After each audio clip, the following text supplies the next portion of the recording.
ನಾವೇನಾದರೂ ಬದುಕಬೇಕಾಗಿತ್ತು ಅಂತಂದ್ರೆ ಅನ್ನ ಬೇಕು. ಅನ್ನ ಬೇಕಾಗಿತ್ತು ಅಂತಂದ್ರೆ ನಮಗೆ ಭೂಮಿ ಬೇಕು. ಆ ಭೂಮಿಗೆ ಏನು ಬೇಕು ಅಂದ್ರೆ ನೀರು ಬೇಕು.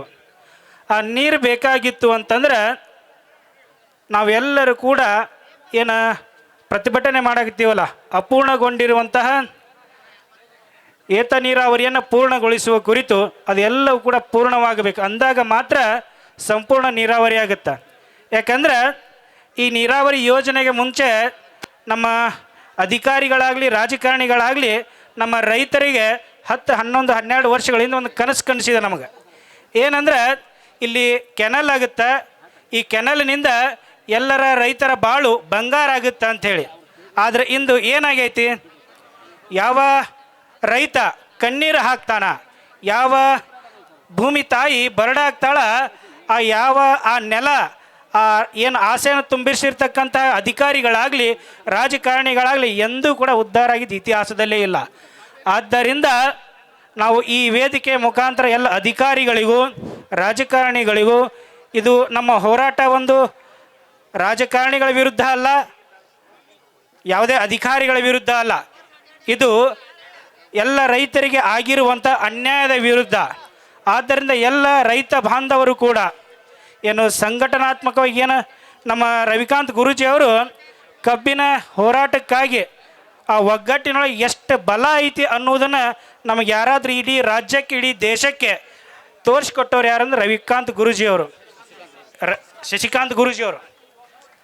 ಯಾಕಂದರೆ ಅವರು ಮಾಡಿರ್ತಕ್ಕಂಥ ಹೋರಾಟ, ಅವರು ಯಾವ ಹೋರಾಟದೊಳಗೆ ಕೈ ಹಾಕಿದಾರಲ್ಲ ಅದು ಯಾವುದೂ ಕೂಡ ವಿಫಲವಾಗಿಲ್ಲ. ಅವ್ರು ನೋಡ್ತಾ ಇದ್ದೆ, ಇದು ಕಬ್ಬಿನ ಹೋರಾಟ ನೋಡಿದರೆ BBC ನ್ಯೂಸ್ ಚಾನಲ್ ಒಳಗೆ ಬಂತು. ಅಂತಹ ಹೋರಾಟಗಳನ್ನು ಮಾಡಿ ಆ ಭಾಗದ ರೈತರಿಗೆ ನ್ಯಾಯವನ್ನು ಒದಗಿಸಿ ಕೊಟ್ಟಿರುವಂಥವ್ರು ಅವರು. ಆದ್ದರಿಂದ ನಮ್ಮ ಕನಸುಗಳು ಸಾಕಾರಗೊಳ್ಳಬೇಕು, ನಮ್ಮ ಈ ರೈತರ ಬಾಳು ಬಂಗಾರ ಆಗಬೇಕಾಗಿತ್ತು ಅಂತಂದ್ರೆ ಸಮರ್ಪಕವಾಗಿ ನೀರಾವರಿ ಆಗಲೇಬೇಕು. ಯಾಕಂದ್ರೆ ನಮ್ಮ ರೈತ ಬಾಂಧವರು ಇರೋದು ನಮ್ಮ ಅಪ್ಪದೇವರು ಮುತ್ತೈದವರು ಕೊಟ್ಟಿರ್ತಕ್ಕಂಥ 8-10 ಎಕರೆ ಜಮೀನು.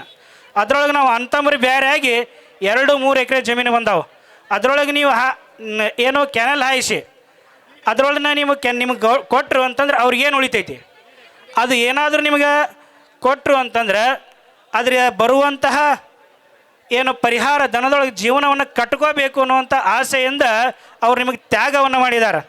ಆ ತ್ಯಾಗಕ್ಕೆ 8-10 ವರ್ಷದಿಂದ ಅವ್ರು 2-10 ಜೊತೆ ಚಪ್ಪಲಿ ಸೌದ್ರು ಅವ್ರಿಗೆ ಇನ್ನೂ ಕೂಡ ಪರಿಹಾರ ಸಿಕ್ಕಿಲ್ಲ. ಆದ್ದರಿಂದ ಅವರೆಲ್ಲ ರೈತರಿಗೂ ಕೂಡ ಪರಿಹಾರ ಸಿಗಬೇಕು. ಅದ್ರ ಜೊತೆ ನಾವು ಕೂಡ ಈ ಚಿಮ್ಮಲಿಗೆಯ ಹಿನ್ನೀರಿನಲ್ಲೇ ನಮ್ಮ ಗ್ರಾಮವು ಕೂಡ ಮುಳುಗಡೆಯಾಗಿದೆ.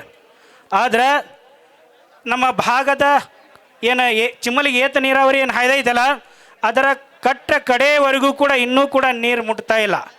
ಆದ್ದರಿಂದ ಕಡೆಯ ವ್ಯಕ್ತಿಗೂ ಕಡೆಯ ರೈತನಿಗೂ ಕೂಡ ನೀರು ಸಮರ್ಪಕವಾಗಿ ಸಿಗುವಂತಹ ಕಾರ್ಯ ಈ ಅಧಿಕಾರಿಗಳು ಮಾಡಲೇಬೇಕು ಅನ್ನುವ ಸದುದ್ದೇಶದಿಂದ ನಮ್ಮ ಈ ಹೋರಾಟಕ್ಕೆ ನಾವು ಸಂಪೂರ್ಣ ಬೆಂಬಲವನ್ನು ನೀಡ್ತಾ ಇದ್ದೇವೆ. ಓಂ ಶಾಂತಿ.